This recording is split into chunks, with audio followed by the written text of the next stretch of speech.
Hello, in this video we're gonna check if Motorola Razr 2022 does have the dual SIM slot. And to do this we'll need to take the needle from the box,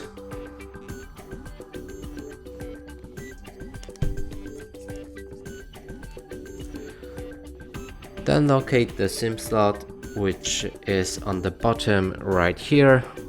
Stick the needle in the gap to open the slot, remove the slot, and there's one SIM slot right here. And that's basically it. So physically there's only one SIM slot on this device. And that's it for this video. Hope you like it. Please consider subscribing to our channel, leave a like and a comment below.